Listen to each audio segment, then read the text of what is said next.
ഞങ്ങളില്ലെങ്കിൽ ഒന്നെങ്കിൽ സ്ഥലം തരണം, എവിടെയെങ്കിലും ഇരിപ്പിടം ഉണ്ടാക്കി തരണം ഞങ്ങൾക്ക്. അതുമില്ല. വിളിക്കാൻ ഞങ്ങൾക്ക് നോട്ടീസ് തരാതെ ഞങ്ങൾ വിളിക്കാൻ താമസിക്കത്തുമില്ല. ഞങ്ങൾക്ക് നോട്ടീസ് തരണ്ടേ? വിളിക്കണം, നോട്ടീസ് തരണ്ടേ?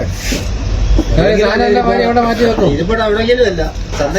മാർക്കറ്റിനകത്തുള്ള ഇരിപ്പിടം തരണം. പിന്നെ ഞങ്ങൾക്ക് നോട്ടീസ് തരണം, പൊളിക്കാനുള്ള നോട്ടീസ് തരണം. പൊളിക്കാനുള്ള നോട്ടീസ് എവിടെ ആയാലും കൊടുക്കത്തില്ലയോ? പുനലൂർ മാർക്കറ്റിന്റെ നവീകരണത്തിന്റെ ഭാഗമായി മാർക്കറ്റിൽ നിലവിലുള്ള കച്ചവടക്കാരെ കുടിയൊഴിപ്പിക്കുന്ന വിഷയവുമായി ബന്ധപ്പെട്ട് പുനലൂർ നഗരസഭയിൽ നടന്ന കൗൺസിൽ യോഗത്തിൽ ഭരണ പ്രതിപക്ഷ വാക്കേറ്റം. സംസ്ഥാന തീരദേശ വികസന കോർപ്പറേഷന്റെ നേതൃത്വത്തിൽ നടപ്പിലാക്കുന്ന ആധുനിക മത്സ്യ മാർക്കറ്റ് നിർമ്മാണ പ്രവൃത്തികളുടെ കരാർ നടപടികൾ പൂർത്തിയാക്കിയിട്ടുള്ളതാണ്.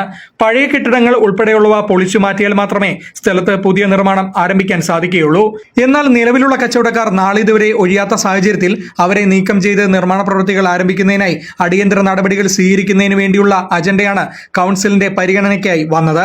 എന്നാൽ മാർക്കറ്റിൽ നിലവിൽ പൊളിക്കുന്നതിനായി നിശ്ചയിച്ചിട്ടുള്ള 95 കടമുറികളിലെ കച്ചവടക്കാർക്ക് താൽക്കാലിക പുനരധിവാസം ഉറപ്പാക്കണമെന്നും കുടുംബങ്ങളെ പട്ടിണിയിലേക്ക് തള്ളിവിടുന്ന നിലയിലേക്ക് പോകരുതെന്നും UDF parliamentary party leader G Jayaprakash ആവശ്യപ്പെട്ടു. എന്നാൽ 95 കടമുറികൾ ആകെ പൊളിക്കുന്നതിനായി നിശ്ചയിച്ചിട്ടുണ്ടെങ്കിലും വാടക കുടിശ്ശിക വരുത്തിയിട്ടില്ലാത്ത 23 കടകൾ മാത്രമേ ഉള്ളൂവെന്നും അതിൽ തന്നെ 13 കടകൾ മാത്രമാണ് നിലവിൽ പ്രവർത്തിച്ചുകൊണ്ടിരിക്കുന്നതെന്നും അവരിൽ പലരും സ്വന്തം നിലയിൽ പുനരധിവാസം സാധ്യമാക്കിയിട്ടുണ്ടെന്നും വൈസ് ചെയർമാൻ രഞ്ജിത്ത് രാധാകൃഷ്ണൻ മറുപടി പറഞ്ഞു.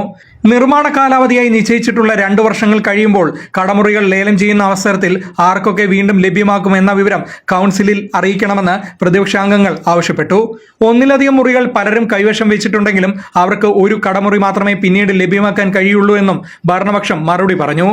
നിലവിലുള്ള കച്ചവടക്കാർക്ക് പിന്നീട് കടമുറികൾ ഉറപ്പുവരുത്തുന്ന കാര്യം കൗൺസിലിൽ രേഖപ്പെടുന്നത് സംബന്ധിച്ച് ഇരുപക്ഷവും തമ്മിൽ വലിയ തോതിൽ വാക്കേറ്റം നടക്കുകയുണ്ടായി. നഗരസഭയുടെ അംഗീകൃത ബങ്കുകളായിരുന്ന 297 പെട്ടിക്കടക്കാരെ ഒഴിപ്പിച്ചപ്പോഴും ചൌക്ക റോഡിലും പഴയ പ്രൈവറ്റ് ബസ് സ്റ്റേഷൻ കെട്ടിടത്തിലും നിലവിലുള്ള കച്ചവടക്കാരെ ഇറക്കിവിട്ട ശേഷം അവരെ വഴിയാധാരമാക്കിയ സംഭവം ഓർമ്മപ്പെടുത്തിക്കൊണ്ടാണ് പ്രതിപക്ഷാംഗങ്ങൾ ഭരണപക്ഷത്തിന്റെ വാദത്തെ ഖണ്ഡിച്ചത്. മണിക്കൂറുകൾ നീണ്ടുനിന്ന വാദപ്രതിവാദങ്ങൾക്കൊടുവിൽ പ്രതിപക്ഷാംഗങ്ങളുടെ വിയോജിപ്പോടുകൂടി മാർക്കറ്റിലെ നിലവിലുള്ള ബി ബ്ലോക്കിലെ 13 കടമുറികളും ബി ഓപ്പൺ സ്റ്റാളിലെ 54 കടമുറികളും സി ബ്ലോക്കിലെ 8 കടമുറികളും ഡി ബ്ലോക്കിലെ 10 കടമുറികളും ഈ ബ്ലോക്കിലെ 10 കടമുറികളും കച്ചവടക്കാരെ ഒഴിവാക്കി പൊളിച്ചു മാറ്റുന്നതിനും കൗൺസിൽ തീരുമാനമെടുത്തു. Fox TV news, Punalur.